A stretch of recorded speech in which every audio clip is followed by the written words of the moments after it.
వేములవాడ శ్రీ రాజరాజేశ్వర స్వామి దేవాలయ అభివృద్ధి విస్తరణపై ప్రభుత్వ విప్ ఆది శ్రీనివాస్ ప్రస్తావించారు. గత ప్రభుత్వంలో జరిగినవి రాజన్న ఆలయ అభివృద్ధిని ముఖ్యమంత్రి రేవంత్ రెడ్డి, మంత్రులు ఉత్తమ్ కుమార్ రెడ్డి, పొన్నం ప్రభాకర్ 76 కోట్ల రూపాయలతో అభివృద్ధి చేస్తున్నామన్నారు.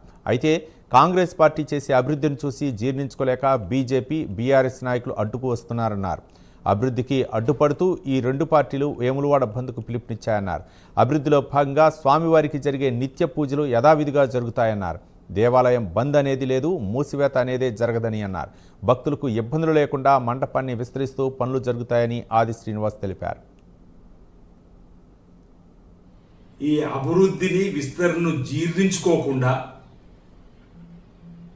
గత ప్రభుత్వంలో 10 సంవత్సరాలు ఏటా 100 కోట్లు ఇస్తా అని ఇవ్వని బీఆర్ఎస్ పార్టీ ఓవైపు, నా లగ్గం ఇక్కడైంది, ఏటా 100 కోట్లతో అభివృద్ధి చేస్తా అని చెప్పినటువంటి కేసీఆర్ మాటలు నీటి మూటలైన వేళ బీజేపీ అంటగాగినప్పుడు బీఆర్ఎస్ తోటి ఇప్పటి వరకు బీజేపీ కూడా అనా పైసను తీసుకురావాలని ఆలోచన చేయరు.